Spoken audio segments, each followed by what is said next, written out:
Video ini meluruskan video saya sebelumnya mengenai saya menyesal menggunakan roster begini. Di judulnya seperti itu ya. Seolah-olah saya menyesal menggunakan roster secara keseluruhan atau saya menyalahkan orang-orang yang menggunakan roster. Padahal poin videonya tidak seperti itu. Yang saya maksud adalah saya menyesal menggunakan roster motif begini. Yang nonton langsung atau nonton secara penuh pasti mengerti maksud dari video tersebut ya. Tapi di video itu jadi banyak banget yang berspekulasi bahwa yang pasang roster itu seolah-olah salah. Padahal tidak demikian. Saya akan bahas di video ini secara lengkap kenapa saya menyesal menggunakan roster motif begini. Tapi daripada hanya bahas mengenai rosternya saja, mendingan saya juga bahas keseluruhan apa saja yang saya sesali mengenai renovasi fasad rumah saya secara penuh. Dari mulai roster, pagar, kanopi, carport, dan semuanya.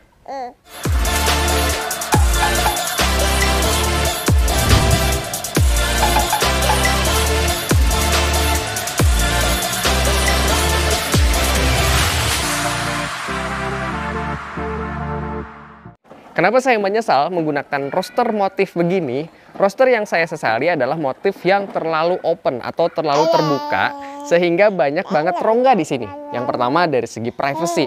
Seolah-olah saya menggunakan hijab yang transparan begitu. Saya punya pagar, saya punya penghalang, tapi tetap aja bisa keterawang dari orang-orang yang lewat di depan rumah saya. Apalagi kalau malam hari karena lampunya terang, jadi ketara banget gitu. Apalagi kalau misalkan pintunya terbuka jadi sampai kelihatan ke dalamnya. Ini kenapa saya menyesal menggunakan motif yang terlalu open seperti ini. Itu yang pertama dari segi privacy. Kemudian yang kedua dari segi penumpukan debu. Ini karena banyak banget rongga-rongganya seperti ini. Jadi ada banyak media yang datar di rosternya. Sehingga otomatis ada banyak banget penumpukan debu atau pengendapan debu di si roster ini. Sementara roster itu adalah pada dasarnya sirkulasi udara, jadi udara yang masuk atau yang melewati roster ini pastinya membawa debu dan akan masuk juga ke dalam rumah. Itu yang saya sesali di videonya ya.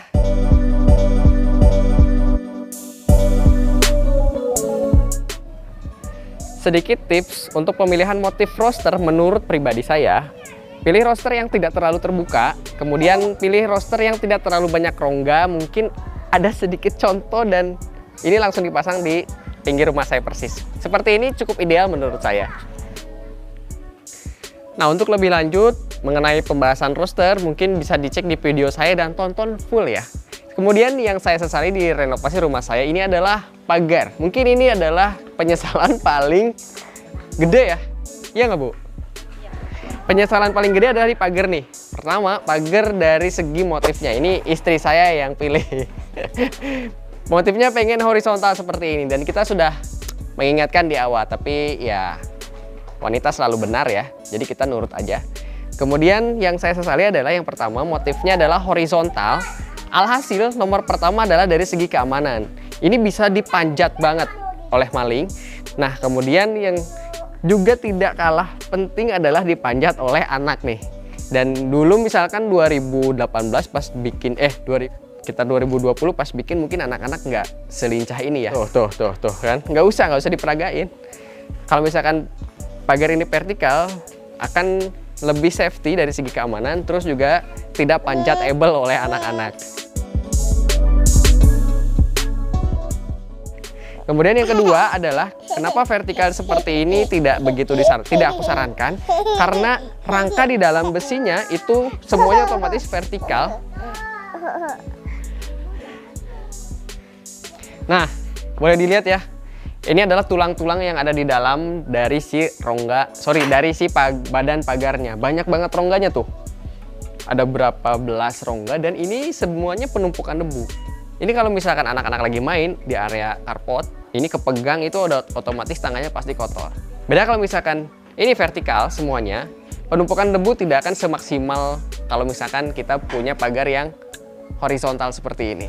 Nah selain itu juga dari segi lipatan pagarnya nih. Ini lipatan pagar. Oh ya, anyway, bibir dari carport saya ini memang diperluas dari biasanya. Lebar rumah saya 6 meter, kemudian saya bagi tidak persis presisi. Jadi carportnya ini sengaja saya bikin lebar bibirnya kurang lebih sekitar 80 cm.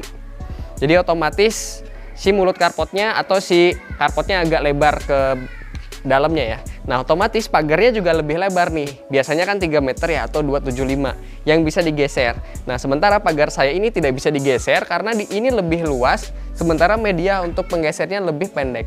Makanya saya pilih cara membuka pagarnya itu dengan media lipat seperti ini.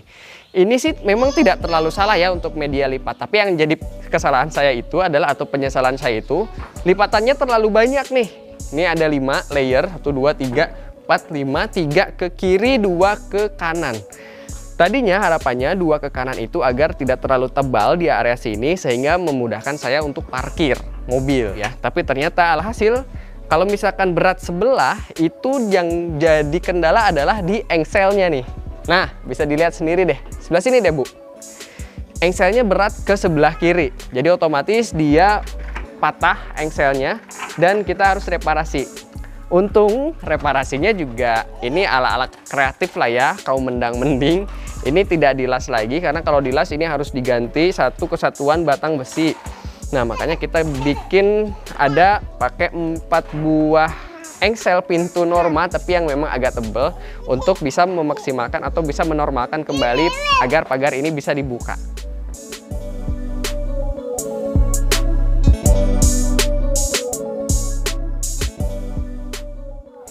Lantas seperti apa pagar yang cocok untuk carport atau mulut carport yang lebar seperti ini adalah yang 3 layer kalau menurut saya. 3 layer itu dibagi 3, simetris, presisi semuanya. Kemudian 2 dilipat ke kiri dan pasti akan lebih melebar. Tidak masalah karena 2 ini pastinya tidak akan banyak dibuka kalau bukan keluar mobil. Dan 1 di paling kiri yang akan sering dibuka, yaitu untuk keluar masuk motor aja. Kalau kayak gini nih, ini 3 harus dilipat ke kiri, padahal ini yang paling sering dibuka. Tuh, nangis dulu.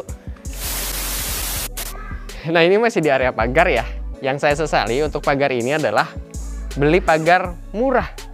Tergoda dengan pagar murah. Memang bener-bener murah sih. Dulu itu kurang lebih sekitar berapa sih ya? 2 juta ya? 2 juta dengan tinggi 1,5, kemudian lebar 3,5. Itu memang cukup murah banget sih, dan alhasil pagarnya ringkih ternyata. Tuh, ini digoyang-goyangin aja itu udah pokoknya ringkih lah ya. Jadi si besinya juga bukan besi yang tebal, terus ukuran besinya juga tidak terlalu besar-besar.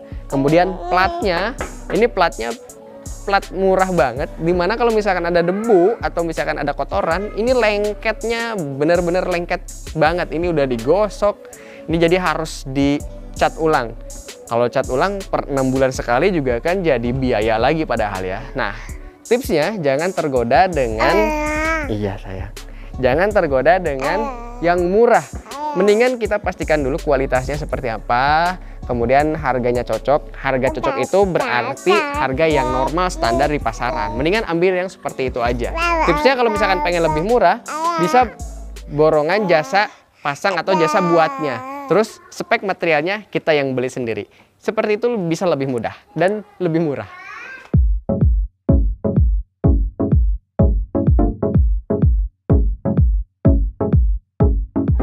Selanjutnya kanopi. Sebenarnya dari sekian banyak renovasi, mungkin kanopi yang dibilang cukup berhasil ya. Tidak ada yang saya sesali. Justru saya merasa kanopi saya cukup sukses. Pertama dari segi harga. Harganya cukup murah karena saya memborongkan hanya jasanya saja. Kurang lebih sekitar dulu 30.000, mungkin sekarang berkisar 30 sampai 45.000 per meter persegi ya untuk borongan kanopi. Kemudian bahannya juga cukup premium karena saya beli sendiri untuk bahannya. Dan kalau misalkan di total-total dibanding dengan yang diborongkan di area sekitar sini, kanopi saya cukup murah. Nah, kemudian kalau misalkan kita lihat kanopi saya ini ngetrap atau double layer ya. Kenapa saya bikin double layer? Pertama alasannya karena sirkulasi udara. Bisa dilihat rumah saya ini ada di badan, jadi tidak punya sirkulasi dari kiri kanan gitu ya. Nah, makanya saya memaksimalkan apapun yang bisa jadi sirkulasi udara, termasuk dari segi kanopi. Kanopinya dibikin ngetrap itu pertama sirkulasi udara tetap masuk, jalan atap. Kemudian yang kedua, kalau misalkan knalpot kendaraan atau CO2 dari kendaraan keluar, saya harap bisa langsung juga keluar ke atas gitu dengan adanya sirkulasi udara di area atasnya. Kemudian yang ketiga, kanopi saya ini, rumah saya ini terlihat lebih tinggi dibanding rumah-rumah yang lain. Walaupun datarannya sebenarnya sama gitu. Kanopi udah, pagar udah, roster udah, tinggal bagian dalamnya. Carport, kemudian sekat antar tetangga, teras, masih banyak ya. Tapi kayaknya video yang ini udah cukup kepanjangan deh, dan cuaca juga sudah tidak terlalu mendukung nih, kayaknya udah gelap. Kita akan lanjut part 2 kalau video ini rame ya. Komen, like, dan share. Komen yang paling utama. Sampai jumpa di video selanjutnya. Kalau rame, bahas di area dalam. Assalamualaikum.